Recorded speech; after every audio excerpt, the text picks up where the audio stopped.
Hello everyone. Today I'm going to fill my palette. Now I have several palettes, some that I carry with me when I go out to do workshops, others that I carry with me when I go out to do some field study. This particular one is going to be for my studio, so it's rather large.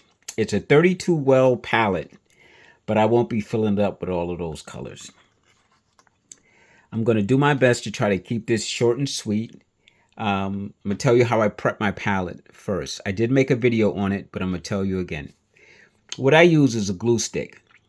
Mine happens to be a pink glue stick. I bought it from the dollar store. You just simply make like a Z formation or even an S formation within these wells. And then you take a damp paper towel and wipe it up. But you try to leave like a very small amount of residue on it. Not a lot, but just enough. What you're trying to do is keep the water from repelling back together, so that when you put water in your trays here, it'll be flush and even. Now for the wells themselves, to keep the paint from getting hard and then the hard chips move, I've used sandpaper here, and I happen to have a piece of it right here. And what I did with that was I just simply scrubbed inside, so to have like some scratches in there. And then I used a damp paper towel to wipe up all of the plastic shards or shreds that may have loosened up when I scrubbed it. The reason I don't use sandpaper on my trays is because I don't want the scratches, the indentations that'll end up having stains that'll be hard to clean up. So I would rather use something like toothpaste, or in my case, a glue stick, to help do the repelling so that the paint will just flow. Again, I made a video on this. You might want to take a look at that. But today I'm going to be filling up my palette. And there is a kind of a technique. I have my colors laid out in the manner in which I want to display them and be able to use them. And I'll explain that as I go along. I'm going to start with my first color, which is alizarin crimson on my left. I'm going to open it up. And by the way, I have some paper towels. I have a piece of metal. This is actually a paper clip. And I have some water here. And what I'm going to do is, the first thing I'm going to do is just squeeze a little bit so that I get the juice out. I'm going to squeeze from the bottom, squeeze towards the back. I'm just going to pull a little. That little pool right there should be more than enough to last me for a while. Now, I could take my top and put this back on here, but there's air already inside here. Air is going to start the tube to dry. What I want to do is squeeze just a little bit. See, I'm trying to show you. Squeeze it just a little bit so that it fills all the top, pushes out all the air. Then I will place my top on back on. Secure it tightly. I'll move this one to the side. So if I don't explain that, I'm going to be doing that with all of them. My next color is going to be alizarin crimson. And you can see there's a little indentation down there. It is a slight waste, but I'm going to squeeze just till I could get it to come up a little bit. And I'm going to squeeze out into the corner a nice little drop. And that'll be fine. Show you what I'm going to do with this in a second.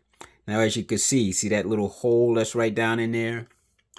What I want to do is squeeze from the bottom so that it covers up all of that air. See how I pushed all of that out? Now the color's right back at the top. Now I close it. And this helps to keep the paint from drying inside the tube. A lot of people don't want to use tubes because they find that once it gets hard, it's a waste. But it's all about how you use things. I mean, once you learn some ways, then everything becomes better for you. It's the same as learning to paint or learning to draw. Now I'm just going to squeeze out this row and then I'll go in and I'll clean it. So again, you see how there's a little bit of a dip. If I took my cap and just covered it, that little bit of air in there could be reacting to the paint while it's closed, causing it to dry hard. So rather than do that, I squeeze it up just so that it covers everything. Then I put my lid back on. So I have a better chance of keeping my tubes from having any air in them. So when I go to open it, my paint will still be fresh. Now for some cerulean blue. Taking my time here.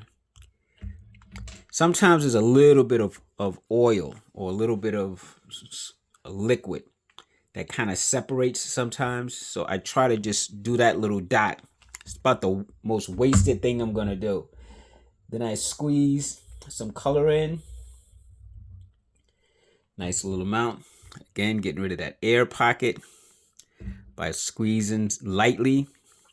It's not overflowing, you see. It's just squeezing it so that the air gets pushed back out. And now I have my tube. This one is going to be ultramarine blue. Little squeeze. Then I squeeze from the bottom. It's just it's a kind of a wash, rinse, repeat process. Squeeze up a little bit. And then I carefully put my lid back on. One more down this row, and then I'll show you what I'm gonna do with this. Now this one is Daniel Smith. I didn't really buy a large tube of the Daniel Smith, but I did have a small 6-pack, sort of like a sample set that I had purchased a long time ago just to test out Daniel Smith to see if I liked it, and I do. So now all of these right here up to this is Winsor Newton, but here's Daniel Smith Phthalo Blue on the green shade, and I'll explain that later. And see, when I open it, you see how I closed it previously when I used it, and that's why the paint is right there, so I don't need to do a test there. We're going to squeeze out a little bit more. This is a very small tube. It's not going to last a long time, but it'll last long enough. And then I squeeze it back up, just like you saw it open. When I open it the next time, it'll open nicely. My paint will not get hard in my tube, and I'll use it till it runs out. So now, what do I do with this? You take the metal, and you just kind of stir it around a little bit, because you just want to set the color down into the well. Because you squeezed it out, it could have some bubbles in it. So rather than let that dry and then become like a chip, if you will, I'm pushing this down into the well. And also remember what I used the sandpaper, so there's something to help it grip. Now I'm just gonna wipe this off. Make sure I wipe it off. Then I'm gonna go to the next color, and I'm gonna do the same thing. I'm just gonna stir this around a little bit. It's almost like I'm securing it within the well, but I'm also stirring it so that all of the color just kind of flattens itself back out. Now I'm gonna squeeze this off. Now I'm gonna go into my burnt sienna. And for some of you that didn't know, if you look on the color chart, like if you do a little research on colors, you'll see that burnt sienna is in the red family. I'm sure some of you already know that, but just in case someone didn't, burnt sienna is considered to be in the red family. So I'm gonna take this. Now we're gonna go to my cerulean blue, one of my favorite colors. Very versatile. See? Some paints are very thick. Some paints are very thin. So I just like to stir them all, kind of mix them up, make sure there's no bubbles on the hard pieces. Okay. Now I go to my French ultramarine blue.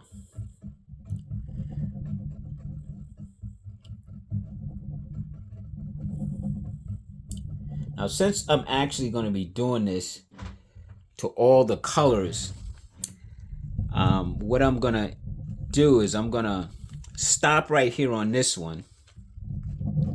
And this way, when I go to squeeze out the rest of these, I can do it at a higher speed so you don't have to sit there and watch it. Should have just squeezed all of that blue that I had in here, but that's okay. It's always good to keep a little spare. You never know when you got to fill a pan. So I guess I got a few seconds I choose tube paints over pan paints for a couple of reasons. If my pan paints ever run out, while you could go open stock and buy them, I would rather fill my pans with tube colors. Tube colors I find to be very economical. I can get more for my money. They last longer. They have a versatile use. I could use them in these wells right here as just squeezing out. As these start to lessen, I can refill them, or on occasion, once these dry, sometimes I like to add a little fresh squeeze of color depending on what it is I'm painting and how colorful and strong I want it to be. And then also I can fill my pans with them when my pans run out. So I just find them to be very cost effective. And once you learn how to care for them, once you learn how to, maintain them and take care of them, your tubes, they're not going to dry out on you. You should be painting enough that you're going to be running through tubes, so tubes don't really have a chance to dry out on you.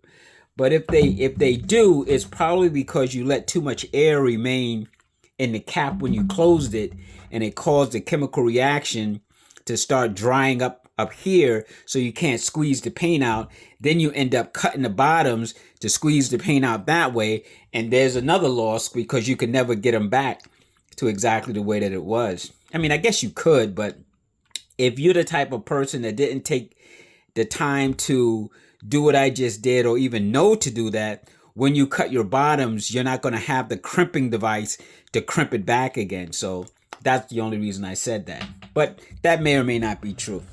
But nonetheless, I don't ever have to do that kind of stuff.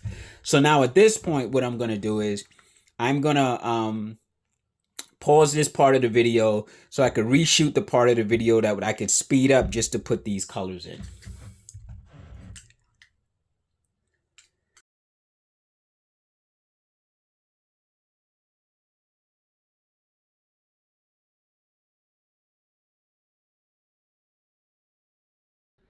Okay, so now that my new palette is filled, what I'll end up doing is I'll put the lid on it, but I'll put something here and here where my fingers are approximately, maybe like a small little brush or something like that, just to help keep the lid slightly open so that air can flow in, but I don't have to leave it completely exposed to minimize dust falling into my paints. But I'll leave this with the lid on it with these brushes in it for approximately 24 hours, just till these start to get hard. Can I use them as they are right now? Of course I can. But I would rather wait for them to kind of harden up before I start using them to paint with. I will be using these colors to do a color swatch with these colors, because I'll only need just a little bit because it's so fresh, so powerful. The pigments are so, intense. And in this liquid form, I definitely won't need to use a lot of them or wet it up and all of that stuff. So in a few moments, I will be performing a color swatch on these colors. One, so I can actually have something to show what they look like. Just colors. I'm not worried about the fading and the lightness and the darkness or the mixtures just yet. I'll do that later. But I'm going to be doing that in a few moments. But what I wanted to do was kind of go over my colors with you and maybe explain why my palette is set up the way that it is. Again, this is not for you to have to do it that way. I'm just explaining myself. So I'm going to start with this color. I like to separate my yellows from my reds and blues. And then over here is where I would use my more neutral tints. And as you notice, I don't have purple. I don't have any kind of a rose madder or any kind of a reddish pinkish color, nor do I have any greens.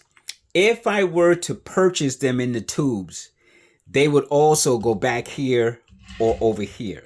I would probably try to leave these corners open because I don't see why I would need 32 complete colors. I don't see that. But then again, if I'm going to buy a color to test a color, then I would use a well to kind of squeeze it out, test it, see how it might play out. Because the colors that are my favorites today could easily be swapped out tomorrow. So again, let me start all over. This is lemon yellow. Lemon yellow is a cool color and it leans towards green on the color wheel. So there's a little hint of green inside of this yellow. And that's what kind of makes it a cool color. Then I go to my cadmium yellow, which is in the warm category because it has a reddish tinge to it. That's colors that you can't really see, but they are inside.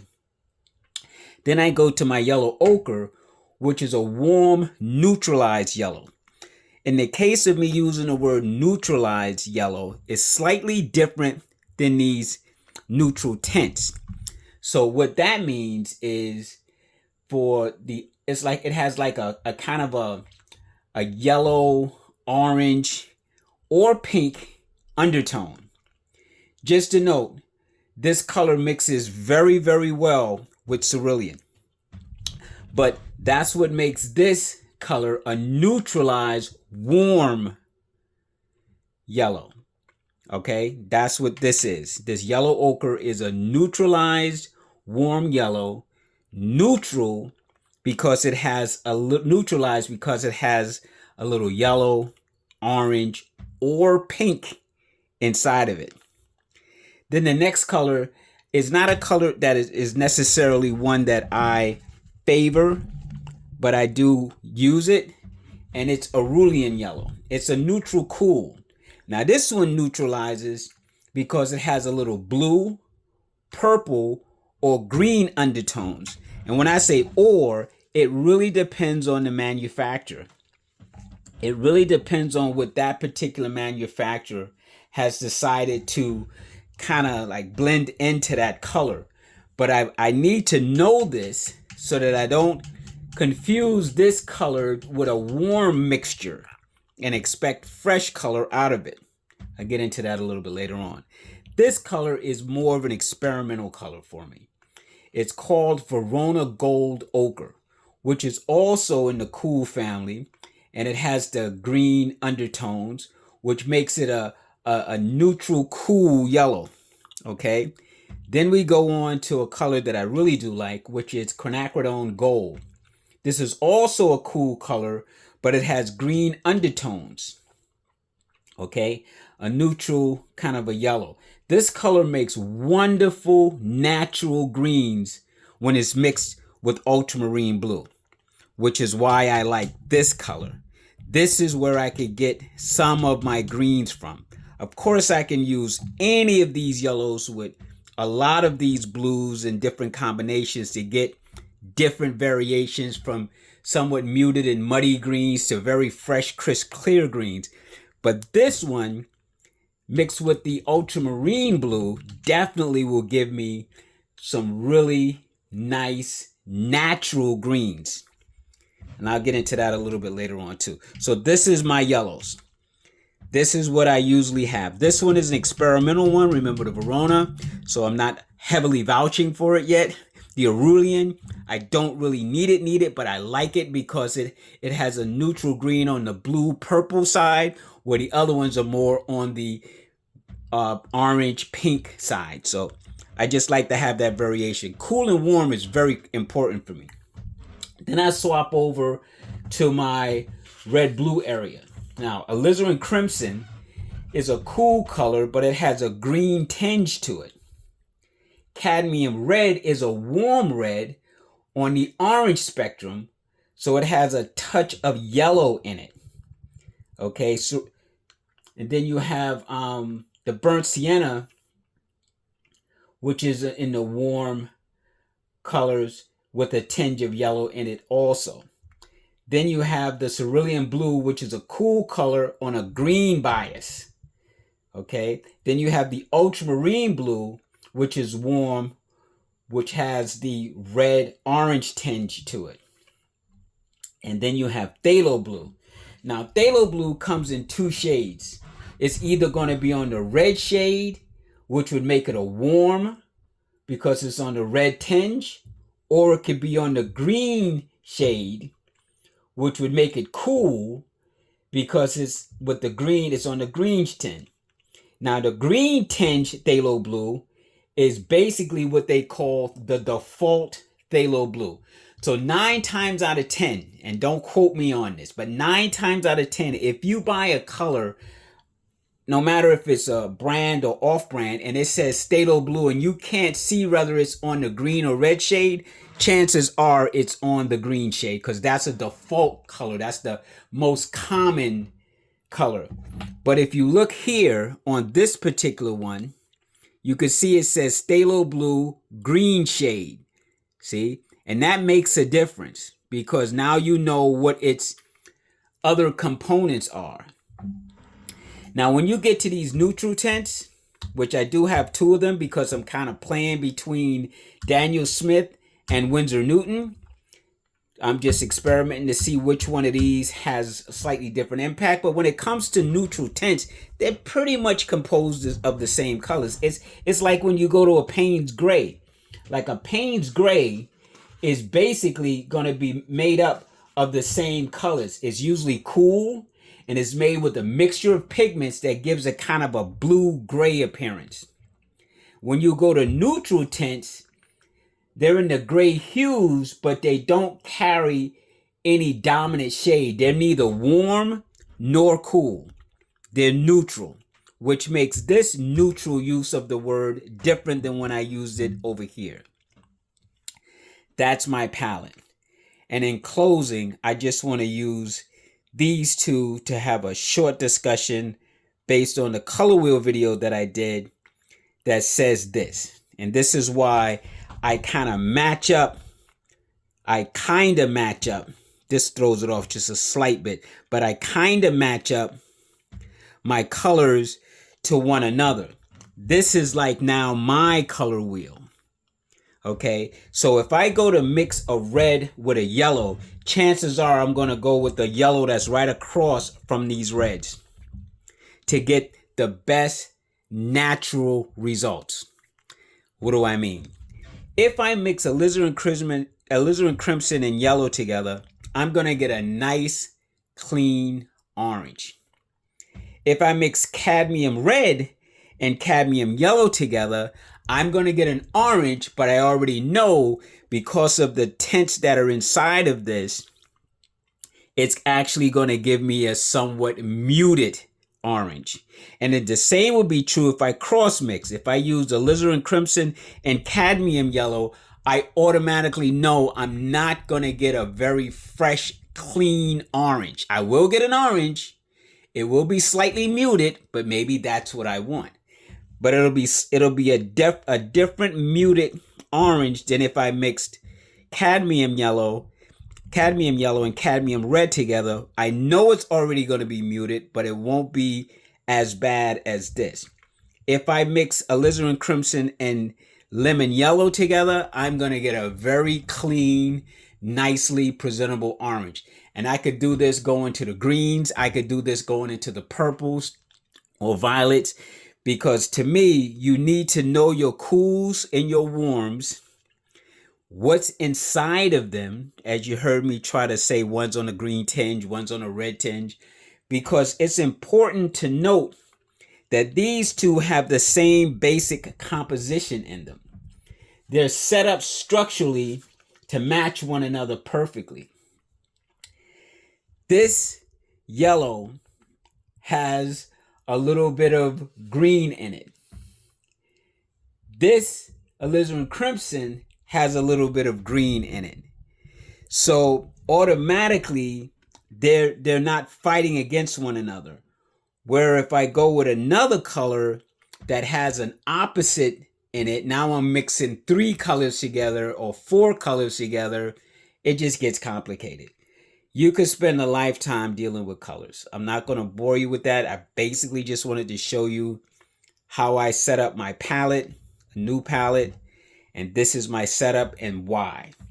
And on that note, I don't think this has been a long video, but I know I could go on and on with lots of little informational things as to why I structure it this way. But I'll close on this note, if I may. If I were new to watercolors, if I was just starting out and I was just going to buy some colors to kind of play with, I wouldn't go for your natural red, blue, and yellow colors. and I wouldn't go for a range of colors. I would probably go with 3 to 4 colors, and that would be sufficient enough for me. One of them would definitely be Payne's Gray. I would get one of the blues, probably the ultramarine or the phthalo blue, your pick. I would get a burnt sienna and a yellow ochre, and that would be it for me.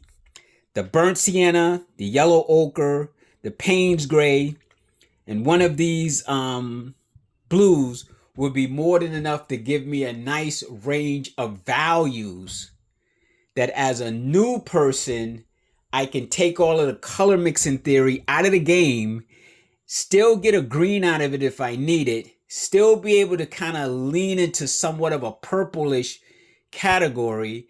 The colors wouldn't be very bright and as rainbowish as you would normally deal with, but they would be sufficient enough for me as a beginner to not have to put all of the extra burden on my shoulder of trying to understand all of the total color mixing theories that are out there. I could just start painting using those minimal tones and render some really decent projects.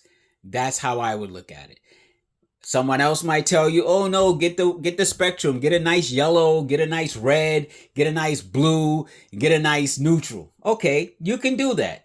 But then you're going to still be trying to combat with the whole idea of the direct color mixing that I think for newbies can be inundating and confusing, as confusing as this video is for you to listen to. Imagine being a newbie with those colors and you're trying so hard to make all of these perfect matches.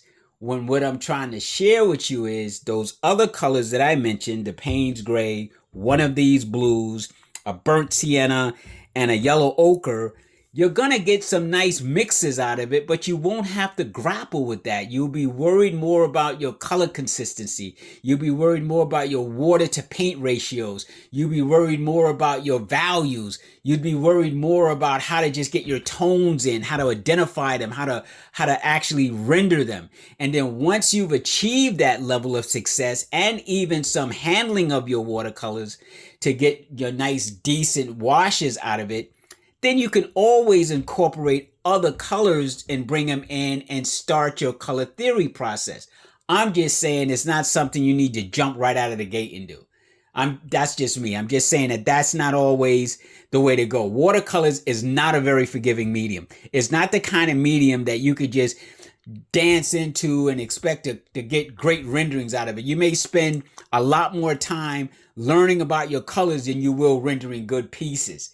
As a matter of fact, that should be the furthest thing from your mind at all times, but especially if you're a beginner. But most beginners see videos on YouTube, see people painting, and they want to be able to paint, perfect pictures, when you should be concentrating on learning. Learning how to use the materials is much greater for you in your advantage than just jumping out the gate with all of these fine brushes, fine colors, multiple colors, and you're trying to render pieces. That can throw you off, and the next thing you know, your stuff is sitting on the shelf. It's my opinion. It's an opinion that I think weighs heavily.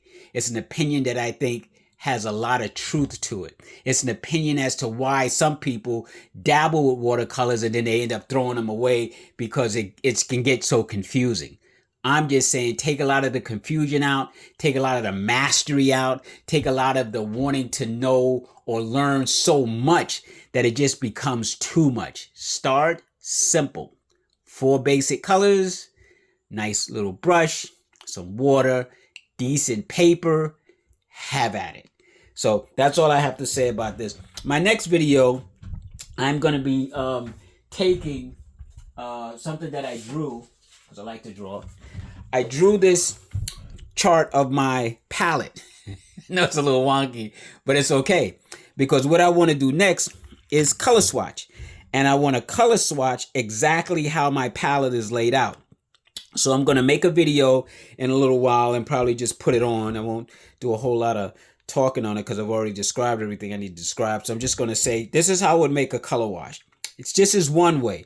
Another way would just be to take some paper, put some boxes, write down what the colors are and call it a day. but I don't have to write these down, but I probably will, because I'm going to put these exactly in the boxes that they are in. So this way, when I do label it or use it for something else instructional, it'll already be laid out. So that'll be the next video, where I'm just going to do a color swatch on my handmade drawn palette. So until then, take care. I hope some of this was informative. I hope you could take a look at a couple of the other videos that I mentioned, the color wheel, for example, or how to prepare your palette. And that'll help you in a lot of ways. So with that, now I've pretty much covered some of the basics on colors, or at least the colors that I use, and in describing some of the warm and cool colors, what they mean and why that may be important to some people.